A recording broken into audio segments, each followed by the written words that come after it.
Why people sit there and say, why am I bothered so much? What did Buddha say? Buddha said, first noble truth, all of life is suffering. That's what he's talking about. He's talking about that you're making yourself suffer by storing all these bad experiences inside. And now you're afraid they'll happen again. When you haven't had an experience yet. I'm going to talk about 3 fundamental teachings of Buddha, which has been echoed by the author and a spiritual teacher, Michael A. Singer. In Buddha's word, the highest happiness is the Nibbana, or he mentioned that as Nibbanang Paramang Sukha. That means the highest happiness comes from the Nibbana.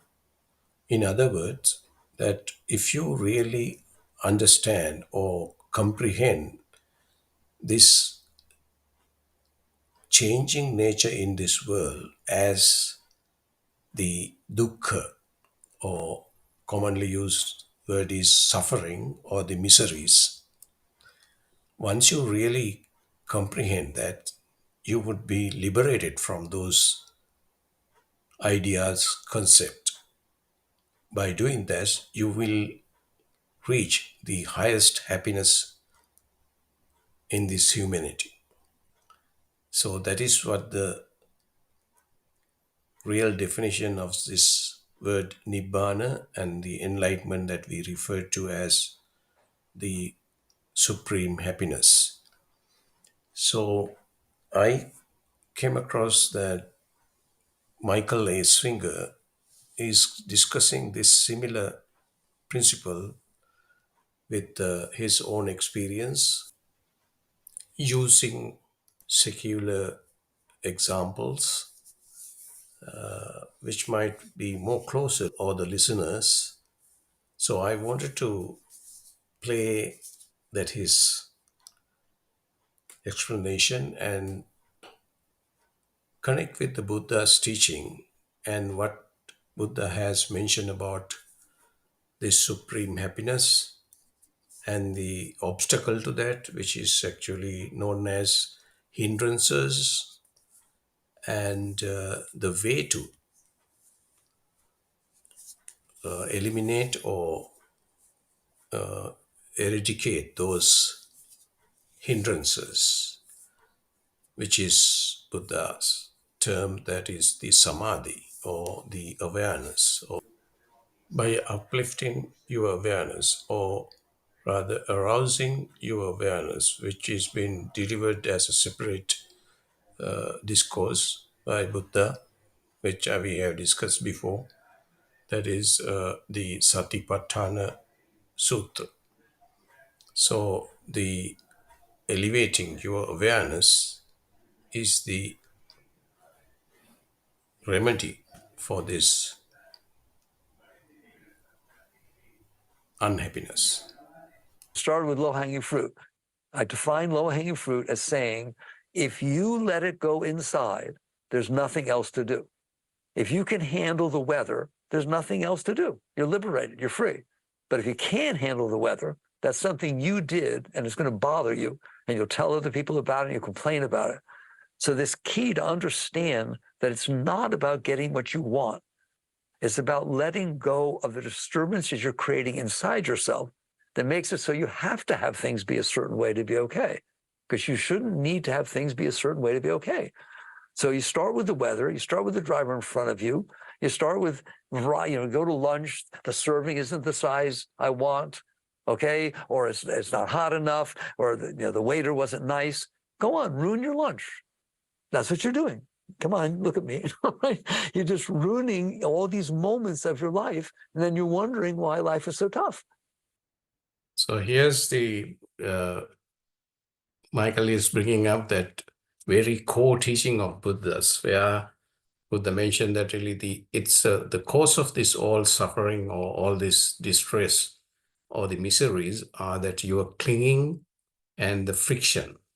So that is what he's talking about. It's not outside anywhere, but it's actually just within you. If you have that clinging of, okay, this should be that way, the waiter should be serving like that, or this food should be that warm. So all that you are clinging into that concept or the speculation that really you already made. And in the same time, that really frictions comes because of that you're clinging. You cling, you expected a warm meal, but it didn't come as that. So then you have the friction for that. That is what he's talking about. He's talking about that rudimentary clinging and friction that we have, that what Buddha mentioned, that really is like, tanha, or the desire. So this clinging is the desire that really at a very rudimentary micro level feeling that you have. You have that clingingness, which is actually the will expand into a desire later on. So that is what Michael is here explaining in a different words. But to me, I think Michael is echoing that Buddha's teaching. All right? You don't need to do that. You have the right to sit inside and say, the more open I am to the unfolding of life, the happier I'm going to be. And I'm going to do that. I'm just going to work with myself. I'm going to change my attitude about all the things that are happening. And you can do positive thinking. That's a nice positive thing to do. I like to talk about the sun. There's a star, and it's heating me, so I like that. You can talk about the driver in front of you. You can do many different things. Or what I have found, you can relax. I have found that to be the highest technique there is, despite all the different things that are being taught. If something happens outside and it comes into me and I feel resistance, and you know what I'm talking about, I feel weird, it starts to get uncomfortable inside, relax. Just relax. This is the very core teaching that Buddha has given to us as samadhi pachaya yata bhuta jnana dassana. In the sense, what he's saying is the samadhi, that means relax. Relax, whatever the disturbance comes on, you just relax and then let it go. So that relaxation at a deeper level, we call it as samadhi. And then when you come to that deeper level, you will realize that everything coming through from outside is actually disturbances. And don't react to that. You don't have to react to that. You realize by relaxing, you realize that really that is all that you need to do. Then rest will just go away. So you are not actually pushing it away, but you are not connecting with it. So you are not really clinging to any of those disturbances. What you would do is you will respond to them. What you're doing is you're just letting it go. So that is what Michael is saying here. It's actually the letting it go and relax. Relax at the deeper level. It's a samadhi.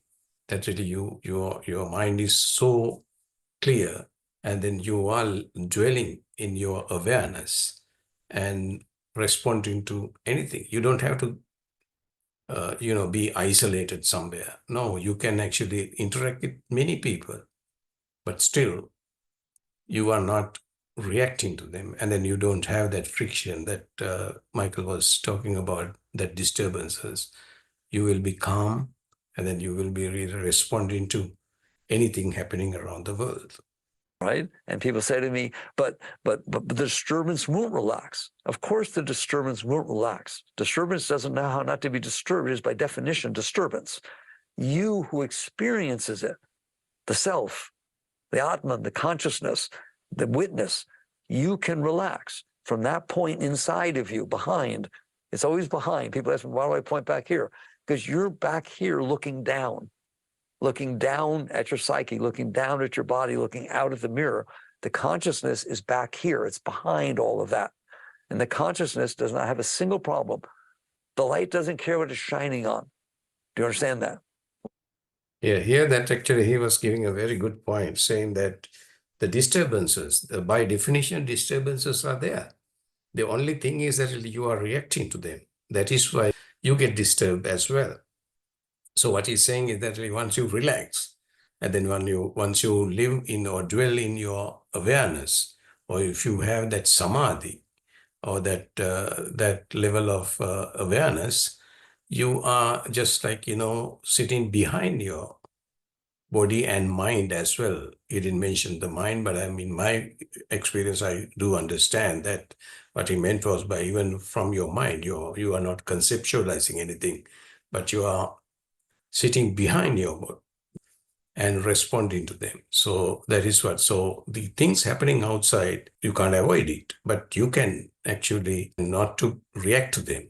That's what is the same message Buddha has given when he talked about this Manopubhangama Dhamma, in the sense that really the mind is a forerunner of your life, but you can be away from that mind and then relax, and then relax. Once you relax to the level that really you can identify everything is changing, which is actually refers to as dukkha.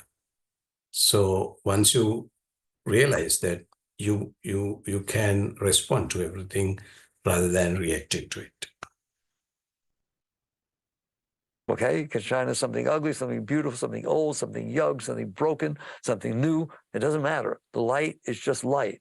Consciousness is aware of good things, bad things, happy things, sad things. It's just awareness of being. And so there, from that place where you're experiencing the complaining, experiencing the disturbance that got created by something for no reason, it just didn't match what you wanted. So you let disturbance happen inside. Relaxing is the highest technique you can do. Not just relaxing through an asana, not just relaxing through meditation. Relaxing the moment the energy gets weird inside, relax. Now, what does that mean? Why? So here again, he was giving a very good point that when you relax, so when I call it samadhi and then relax, that, and then you will be responding to everything without any reaction to it. And here the Buddha's term for this relaxation at the ultimate level is actually equanimity, or the upekkha.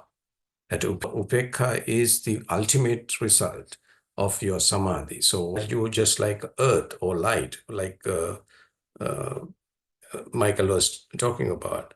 It's just shining. It doesn't have any resistance to anything. Similarly, that your awareness will shine through anything without reacting to them. But of course, as a human, you can respond to them and then live in this world without being isolated from your normal day-to-day life. Does the energy get weird inside? Because it hits your blockages. I go into this in great detail in Living Untethered. All right? These blockages are real. They're like taking a rock and putting it in a stream, a clean flowing stream. Yeah, I want to bring up before you go any further that this is what, to me, I can see what he's explaining here is that really 5 hindrances in Buddha's teaching, because those hindrances are the big block of rocks that is being, dumped into this stream of happiness, and then it is being really blocked in there. So that is what his analogy is. So those blockages are the 5 hindrances that Buddha mentioned, that as a kamachanda, vyapada, tinamidda, uddacha, kukkucha, and vitikicca. That means actually the main desire, aversion, sloth and torpor, restlessness and worry, and skeptical doubt. Those are the 5 hindrances Buddha mentioned, which I can connect with this Michael's analogy of putting some stone into this stream and then making disturbances, and then the stream of happiness get disturbed, and then you will suffer, or you will become a suffering individual. Put one rock in it, what happens? Eddies, currents, sprays, those are what you're experiencing. These blockages you push down into your energy flow are causing all these emotions and all these disturbances that you're feeling all the time. And you know what I mean? Somebody says something you don't like. What do you feel inside? It just gets all weird inside. That is what the main thing. Because now, if I give one example, like when we say desire, is a big stone going into this stream of happiness. which will actually be because of the desire you are expecting something, and you want something. If you don't get it, so then you have the friction, and then it's just like that, the splash or the waves or the disturbance of that flowing of water. So that is what he mentioned as the one of the hindrances that actually make that happiness or the enlightenment is being blocked by that. So that's what it meant. It's because you have these stored blockages, the energy comes up and it hits them. And what you do, instead of dealing with the blockages, you try to make sure that nobody ever says it again. You try to make sure that everybody is the way you need them to be. Business unfolds the way you need it to. The newspaper is the way you want it to be, et cetera, et cetera. So if it is, here disturbances come, you're not going to deal with it. When you say deal, that really you are trying to either suppress it or understand it and all that. But if you've taken off that stone, or if you don't have that kind of a hindrance at all, then you don't have to do anything. It just flows away. But you will be happy all the time. That's what he's trying to say here. isn't, it creates disturbance. So that's a point I wanted to make. What are these disturbances inside? They are the Shakti. If you don't mind, I will call that energy Shakti. That's a yogic term. They are the Shakti hitting the blockages, which in yoga we call samskaras. They're the Shakti coming up, hitting the blockages. That's what causes all your emotions.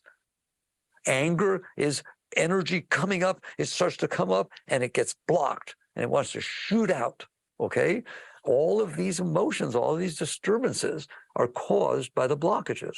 If the Yeah, once again, that's really what all these emotions and all these unrest or the uneasiness and discomfort, all that comes because of the blockages. Those blockages are that 5 hindrances in Buddha's term, but you don't have to identify it separately. But it's still when you go to the detail of it, what is happening is your clingingness. You are clinging to any of these things, and then if you let go of that clinging, or you relax, so those hindrances or those blockages will go away. So that is what Michael is referring here. blockages are removed, you're going to find out who you are. You're going to find out that there's this river of bliss, of ecstasy pouring inside of you. It comes out the top of your head. It pours out your third eye. Literally, you feel it pouring out of your hands. That's what healers do when they heal. But there's the highest thing to do is relax behind it, because the Shakti, the energy, will push the blockages out of the way. That's what she's doing. That's her job. The energy. This is that same phrase that Buddha has used. I think he's explaining in different way. As I mentioned earlier, that is samadhi pacchaya yata bhuta darsana. Samadhi is that actual relaxation that he was talking about. Once you relax to the depth of that inner peace, what will happen is it will actually boost out, like what he was talking about, that energy. He called it energy or Shakti. But that comes through and then burst away all that the blockages, and then flow through, feel that blissfulness within you. So which is the most serene happiness that we are talking about, or the true happiness, rather than the happiness that might change from one to the other. Energy is supposed to come up. It's supposed to feed you. That's what the Bible means. I'm a nice Jewish yogi. I always qualify that. But I've read the Bible once in my life, 45, 50 years ago. And when I'm talking, I hear it. I don't know why, right? But I hear Christ talking. He said, man does not live by bread alone, but by every word that leaveth the mouth of God. That's what we're talking about. You're not living off of what's coming in from outside. There's this beautiful energy that flows inside. Christians call it spirit. Yogis call it Shakti. And East, they call it Chi, whatever. It's all the same stuff. There's this. Yeah, so here again, that really, this is the part I like very much, because as I already mentioned previously, and then which I am promoting in my website, ancientpath.org. All these religions and then all these practices come into the one place where that really you have to open up yourself and then relax. Then you will see that you are in a peace. So here Michael is referring to the Bible, even the yogic and any other teachings, any other spiritual teaching, giving the same message as much as the Buddha's teaching. Beautiful energy inside of you. When you're experiencing that energy, you feel joy, you feel happiness. When you're not, you get depressed or you get disturbed because the energy is hitting and the energy is shooting out by being disturbed by the blockages. Like, God, I hope you get this, all right? So this is what actually the Buddha has mentioned too, as talking about happiness, and then people who have followed the Buddha's teaching and then his lifetime, he was most happiest person in the world, like, because what Michael is bringing up, the happiness is within you all the time. This is the true happiness, and that happiness will burst through you if you let go of all these defilements, all these blockage. I have explained the way to do this in my book, Explore Within, A Journey to Inner Peace, where that you will improve your attention to your noble heart. And once you get to that level, you open up your noble heart to go deeper into your inner peace, where you can experience true happiness, which is that supreme happiness Buddha was talking about. And Michael just expanded it on more.